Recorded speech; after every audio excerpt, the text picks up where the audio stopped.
May I stop here? Yeah. Thank you very much. Well, for the time being, yes. But thank you very much. And now I give the floor to Hye-Min to give a Korean viewpoint, but it will in fact be much wider than Korea. Please, Hye-Min. Merci Thierry. Je suis très heureux d'être ici cet après-midi. Je tiens à remercier tout d'abord Thierry et son équipe. S'il parle français, alors moi j'aurais dû parler coréen. J'aurais dû parler coréen. Toujours, c'est mon grand plaisir de parler en français, but I would like to turn to English. I think we need to talk about the G20 as well in order to talk about the G7. See, G7 and G20 are a group of countries that meet for mainly macroeconomic policy coordination in view of its necessity and importance. G20, G7 have significant influence on the global economy, but both G7 and G20 are informal entities. Traditional and formally structured international governance institutions are established and based on a founding charter or international treaty, such as Charter of United Nations or Articles of Agreement of International Monetary Fund. But as you can see, G7 and G20 are not formed by such official agreements. Therefore, G7 and G20, from the beginning, lacked the legitimacy afforded to such international organizations like United Nations or IMF. Nobody has asked them to discuss and decide on such important global economic issues. And more importantly, G7 and G20 declarations or documents carry no legal obligations and cannot be enforced.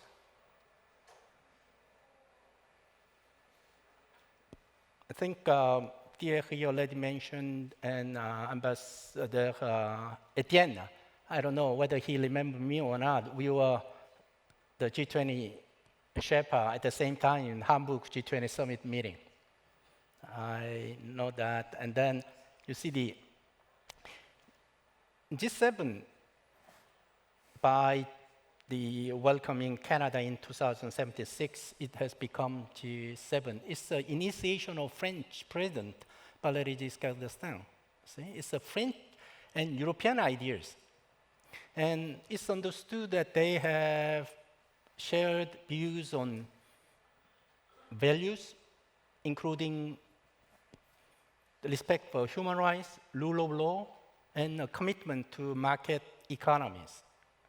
Over the time, the G20 focus on macroeconomic policies expanded to a variety of other global issues, including security, foreign policy, climate change, and terrorism, among others.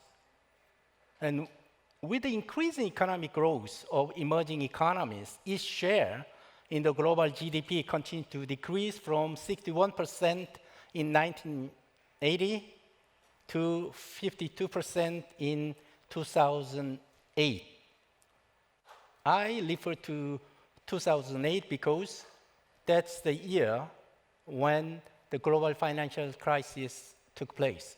When the global financial crisis broke out in the fall 2008, it was not possible for only G7 members to deal with this crisis.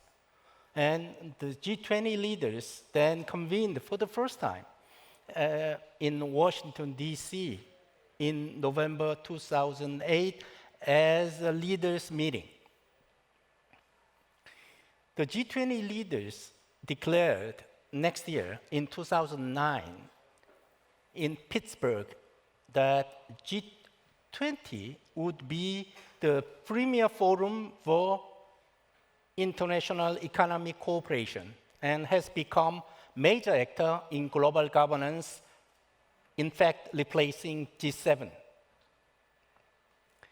G20 has since stabilized the world economy, successfully overcoming the 2008 financial crisis through active macroeconomic policy coordination among its members. It was also very instrumental in concluding the Paris Climate Change Agreement in 2015 at COP21 and its early entry into force in 2016. However, as you can see, the recent three G20 summit in Bali, New Delhi, and Rio demonstrate that G20 could no longer have any meaningful impact on global issues because of breakdown of global cooperation mechanism caused mainly by intensifying US-China conflict and Russia's invasion of Ukraine. In this backdrop, G7 has regained its importance by mostly coordinating the West sanctions on Russia. However, its continued lack of representativeness in the global economy, whereby the G7's share in the global GDP has dropped to 30% last year, compared to 85% of G20. This reduced share in the global GDP of the G7 limit the role of the G7 as a global governance entity. It remains uncertain how G7 can increase its representativeness without affecting its efficiency. See? When G20 was first established in 1999, after the Asian financial crisis, at the finance minister and central bank governors level, the intent was to include systematically significant countries that are able to contribute to global economic and financial stability. And this number 20 and composition were as striking a careful balance between representativeness and efficacy. The conflict of representativeness versus efficiency has been an enduring concern for G7 as well as for G20. It will continue. On the one hand, G7 and G20 as major actors of global governance must include all significant countries as members.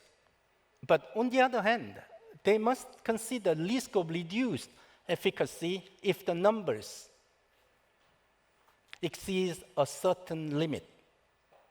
This is an unavoidable dilemma. In case of eventual expansion of the membership, the G20 and G7, it must do so in a way to supplement their lack of legitimacy.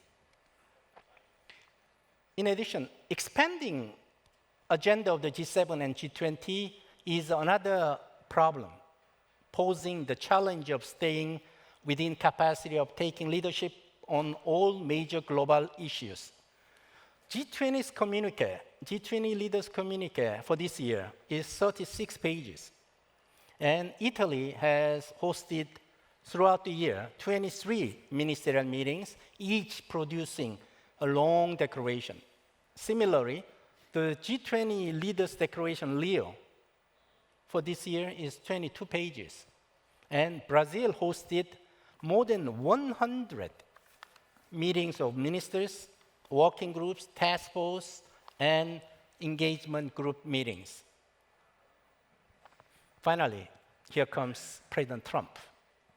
I think you all remember what he said in May 2020. He said G7 is an outdated group of countries. See? Since he took office, I heard the Sherpas of G7 and G20 had difficulty in producing draft leaders' declaration, mainly due to his dislike of the climate change language and multilateral trading system. I participated in the Hamburg G20 summit meeting of 2017 as Korea Sherpa, And G20 Leaders Declaration always contained the expression of support for multilateral trading system. But in Hamburg, the US Sherpa opposed the expression of multilateral trading system. We asked him why. His answer was, Trump doesn't like it. He instead proposed international trading system. So if you see the Hamburg Leaders Declaration, it contained term international trading system in place of multilateral trading system. And I checked this year's G20 Leaders Declaration, it came back to support a multilateral trading system. The America First policy does not appreciate the value of alliance and partners.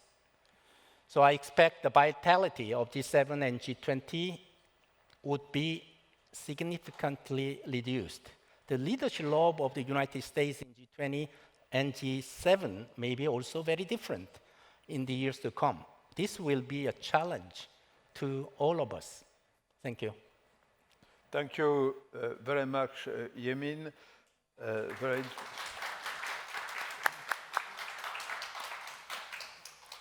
You're very popular here. And now